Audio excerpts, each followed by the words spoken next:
어린 시절 바람돌이 소닉을 보면서 노래를 따라 부르던 그 시절, 마리오에게는 소닉이라는 자강두천 라이벌이 있었습니다. 엄청난 스피드로 스테이지를 종횡무진 달리면서 닥터 에그맨을 무찌르던 소닉. 이번 시간에는 소닉의 탄생이자 첫 번째 황금기였던 소닉 게임 시리즈들을 리뷰해보려고 합니다. 자, 먼저 레전드의 시작 소닉입니다. 메가드라이브 게임이고요. 정확한 타이틀명은 소닉 더 해치호그로 1991년 6월 24일 미국에서 먼저 발매되었습니다. 약 한 달 뒤에 이 일본판이 출시가 되었고요. 그리고 당시 삼성에서 패키지 설명서 한글로 정발돼서 출시되기도 했죠. 상자의 전면에는 초창기 디자인에 소닉의 귀여운 그림이 그려져 있고요. 사이드는 이렇게 생겼고 후면은 이렇게 되어 있습니다. 먼저 설명서. 닥터 에그맨이 보이죠? 이때도 그림체는 굉장히 귀엽네요. 조작 방법, 아이템들, 스케치 그림 같은데 굉장히 귀엽네요. 적들 이렇게 되어 있습니다. 게임팩은 이렇게 생겼고요.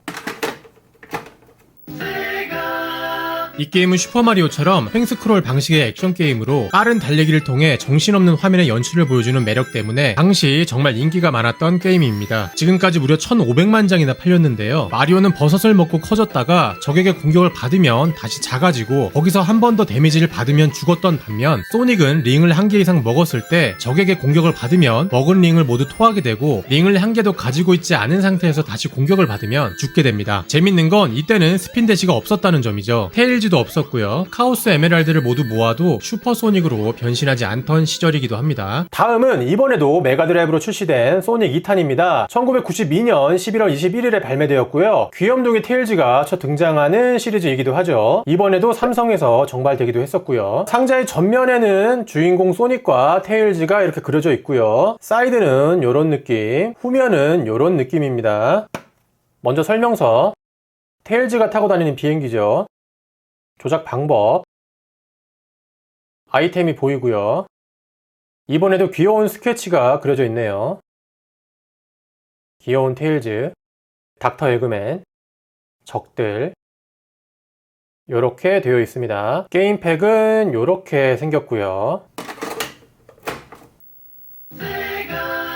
이번 편에 테일즈가 등장하면서 2인용이 가능해졌습니다. 특히 테일즈는 적에게 공격당해서 링을 잃거나 죽지 않기 때문에 협력 플레이 시 난이도가 더 쉬워지죠. 1인용으로 플레이했을 때도 테일즈가 따라다니면서 링도 같이 모아주고 적도 해치워주는데요. 소닉보다 뒤처지게 되면 꼬리를 프로펠러로 활용해서 날아오기도 합니다. 상당히 귀엽죠. 참고로 옵션에서 플레이어 설정을 바꾸면 테일즈로 혼자 플레이할 수도 있습니다. 그리고 이번 작부터 스핀 대시가 추가되었는데 방향키를 아래로 내려 수그린 후에 버튼을 연타해서 충전을 시킨 후 버튼을 떼면 빠르게 튀어나가게 되는데 이 기술로 인해 소닉의 매력이 한층 더 강화되었습니다. 또한 카오스 에메랄드를 모두 모으게 되면 슈퍼소닉으로 변신할 수 있게 되는데 소지하고 있는 링이 50개가 넘어가면 소닉의 몸이 황금빛으로 빛나기 시작하고 이때 점프 후 한 번 더 점프를 누르게 되면 슈퍼소닉으로 변신하게 됩니다. 다음은 메가 CD로 발매된 소닉 CD입니다. 1993년 9월 13일에 발매되었고요. 메가 CD로 발매된 유일한 소닉 게임입니다. 당시에는 메가 CD를 살 엄두가 안 나서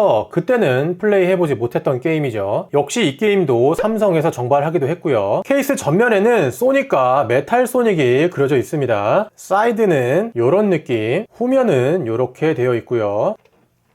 먼저 엽서가 한 장 이렇게 들어있고요. 그리고 사이드 라벨, 그 다음 설명서. 오, 멋있어요. 등장 인물들 에이미랑 닥터 에그맨이 보이죠. 조작 방법, 아이템들, 스테이지들, 적들 이렇게 되어 있습니다. 게임 CD는 이렇게 생겼고요.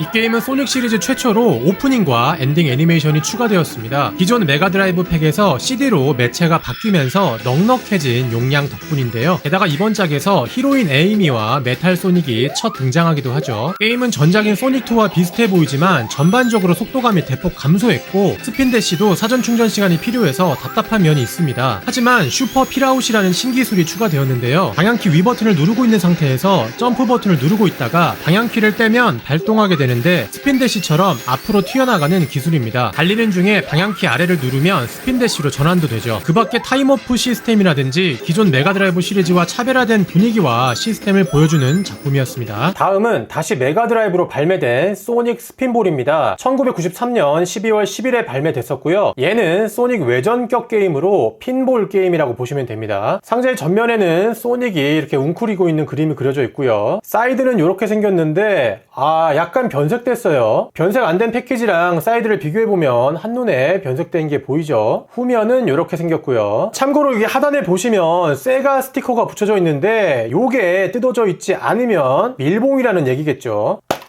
먼저 설명서, 조작 방법, 이렇게 되어 있습니다. 설명서가 굉장히 얇네요. 게임팩은 이렇게 생겼고요.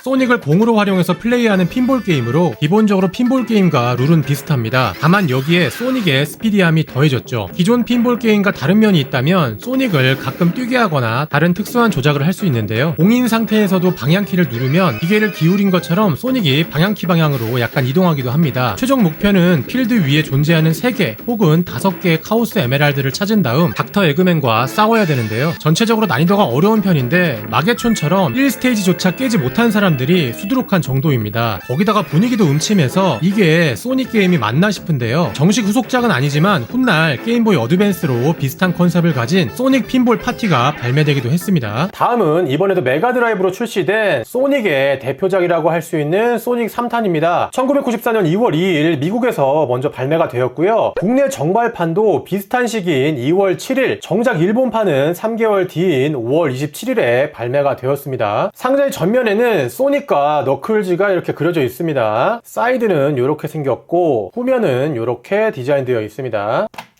자, 먼저 작은 종이가 하나 들어있고요. 그 다음 엽서가 이렇게 들어있습니다. 그리고 얘는 광고지인데 펼쳐보면 이렇게 다양한 게임들을 광고하고 있습니다. 오른쪽 아래 베어너클 3도 보이고요. 반대쪽은 이렇게 되어 있습니다. 드래곤볼 Z 무용열전도 보이고 신창세기 라그나 센티도 보이네요. 그 다음 설명서, 조작 방법, 아이템들, 요거는 스페셜 스테이지라고 하네요. 등장 인물들, 적들, 스테이지들 이렇게 되어 있습니다. 게임팩은 이렇게 생겼고요.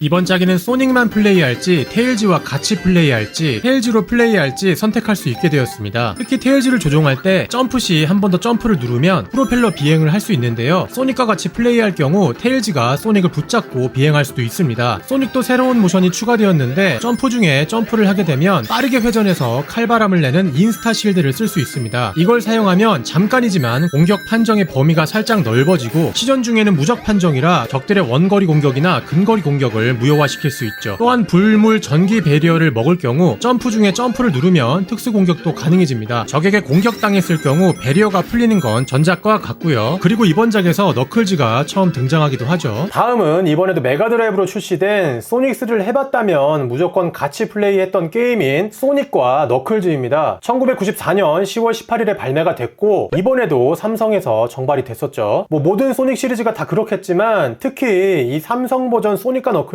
가격이 상상을 초월할 겁니다. 자, 그리고 특이하게 소닉과 너클즈는 기존 메가드라이브 검은색 플라스틱 케이스가 아닌 이렇게 종이 상자로 발매를 했습니다. 자, 상자의 전면에는 소닉과 너클즈의 이런 그림들이 그려져 있고요. 사이드는 이렇게 되어 있고 윗면과 아랫면은 이렇게 되어 있습니다. 후면은 이렇게 생겼고요.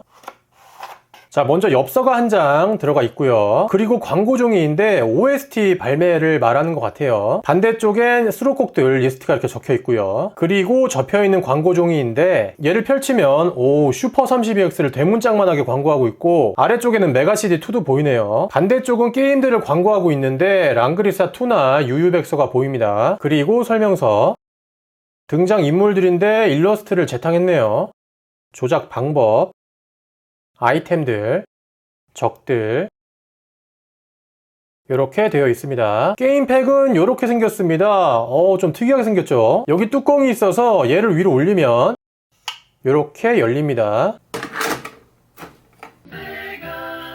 이 게임은 3탄에서 적으로 등장했던 너클즈를 플레이어블 캐릭터로 고를 수 있습니다. 점프 중에 점프를 또 누르면 활공이 가능하고 활공 중에 벽에 붙으면 벽을 기어 오를 수도 있습니다. 주먹을 활용해서 숨겨진 장소로 이동도 가능하죠. 소닉보다는 스피드와 점프력이 떨어지지만 허프한 매력으로 스테이지를 색다르게 즐길 수가 있습니다. 이번 짝에선 새로운 보너스 스테이지도 추가되었습니다. 링을 20개에서 34개 사이로 가지고 있을 때 체크 포인트를 건드리게 되면 주황색 별로 된 고리가 생기고 이걸 건드리면 슬롯머신 스테이지로 들어갑니다. 35개 이상일 때 건드리면 빨간색 별로 된 고리가 생기는데 이때는 롤링 점프 스테이지에 입장하죠. 소닉과 너클즈 팩의 뚜껑을 열고 소닉3를 도킹시키고 전원을 켜게 되면 타이틀 화면이 소닉3엔 너클즈로 바뀌게 됩니다. 이렇게 되면 소닉3와 소닉과 너클즈의 스토리 및 게임 플레이가 그대로 이어져서 소닉3의 스테이지를 전부 클리어하면 그대로 소닉과 너클즈의 스테이지를 순차적으로 진행할 수 있게 됩니다. 게다가 소닉3의 스테이지를 너클즈로 플레이해볼 수 있는데 이때 기존에 못 가던 길을 너클즈를 통해서 갈 수도 있죠. 소닉과 너클즈 단일 팩으로는 세이브가 안 됐던 것이 합체하는 순간 소닉과 너클즈 스테이지도 세이브가 되니 사실상 소닉3의 완전판이라 볼 수 있겠습니다. 소닉과 너클즈 팩에 소닉2 팩을 꽂고 전원을 켜게 되면 타이틀 화면에 너클즈 디 에키드9 소닉2라는 글귀로 바뀌게 됩니다. 이렇게 되면 소닉2 스테이지를 너클즈로도 플레이할 수 있게 되는데요. 다만 여기서 너클즈만 갈 수 있는 전용 길 같은 건 없고 말 그대로 소닉2에서 너클즈가 플레이어블 캐릭터로 추가됐다로 해석하면 되겠습니다. 소닉과 너클즈 팩에 소닉1 팩을 꽂으면 소닉 캐릭터들의 모습과 함께 노웨이라는 문구가 반복적으로 나오는데 여기서 컨트롤러의 ABC 버튼을 동시에 눌러주면 소닉3의 스페셜 스테이지를 레벨 1부터 차례대로 진행할 수 있습니다. 그 밖에 다른 팩을 소닉과 너클즈 팩에 꽂으면 소닉 캐릭터들의 색깔이 좀 더 흐려지면서 노웨이가 계속 반복됩니다. 다음은 슈퍼 32X 게임으로 발매했던 카오틱스입니다. 1995년 4월 21일에 발매를 했고요. 얘도 소닉 정규 시리즈는 아니고 마블 영화로 따지면 최근에 개봉했던 썬더볼츠처럼 소닉이 빠지고 조연들끼리 뭉쳐서 팀으로 싸우는 게임이라 볼 수 있겠습니다. 상자의 전면에는 이번 작에서 처음 등장하는 4명과 너클즈가 이렇게 그려져 있습니다. 사이드는 이런 느낌, 윗면과 아랫면, 그리고 후면은 이렇게 생겼습니다. 이번에도 엽서가 들어있고요. 그리고 접혀있는 광고종이인데 펼치면 게임들을 광고하고 있는데요. 미키매니아, 슬램덩크, 레어 타이틀이죠. 반대쪽에는 슈퍼 32X 게임들이 이렇게 광고되어 있습니다. 그리고 설명서, 등장인물들, 조작 방법, 액션들, 아이템, 적들 이렇게 되어 있습니다. 게임팩은 이렇게 생겼고요. 소닉이 빠지고 너클즈를 중심으로 벡터, SPO, 차미, 마이티 이렇게 총 5명이 플레이어블 캐릭터로 등장하며 처음 캐릭터를 고를 때 2명을 팀으로 고르게 됩니다. 플레이어가 한 명의 캐릭터를 직접 조작하면 홈비 파트너는 같이 따라오게 되는데 이 둘은 링파워로 연결되어 있어서 링파워의 탄성력을 이용해 뛰어오르거나 일반 점프로 도달할 수 없는 곳에 오르는 것이 가능합니다. 또한 높은 스피드로 달리는 특수 액션이나 각 캐릭터가 가지고 있는 특수 능력을 이용해서 게임을 클리어합니다. 원래는 이 작품을 조금 더 다듬어서 소닉 더 해치옥 4로 발매할 예정이었다고 하는데요. 슈퍼 32X의 유일한 소닉 게임, 거기다가 32X 자체가 망한 주변기기이다 보니까 매물이 굉장히 귀해져서 지금은 중고가가 꽤 나가는 편입니다. 자, 이렇게 당시 메가드라이브로 데뷔해서 초히트를 거두었던 1세대 소닉 시리즈에 대해 알아봤습니다. 아마 저처럼 이때 소닉을 처음 접했던 분들은 소닉 캐릭터의 매력과 게임성에 매료되셨을 텐데요. 마리오는 차세대기가 발매됨에 따라 그리고 시대의 흐름에 맞게 후속작들이 업그레이드 되면서 지금도 인기를 유지하고 있는 반면 지금의 소닉은 예전의 영광만큼 주목을 받지 못해 많이 아쉬운 상황인데요. 다음 시간에는 소닉의 황금기 2세대 게임들을 들고 후다닥 찾아오도록 하겠습니다. 2부 영상을 놓치지 않고 시청하기 위해선 구독과 알림 설정은 필수겠죠. 그리고 좋아요 한 번씩 눌러주시면 영상 제작에 큰 도움이 됩니다. 저는 다음에 좀 더 유익하고 신선한 내용으로 여러분들 앞에 나타날 것을 약속드릴게요. 그럼 우리 다음에 또 만나요.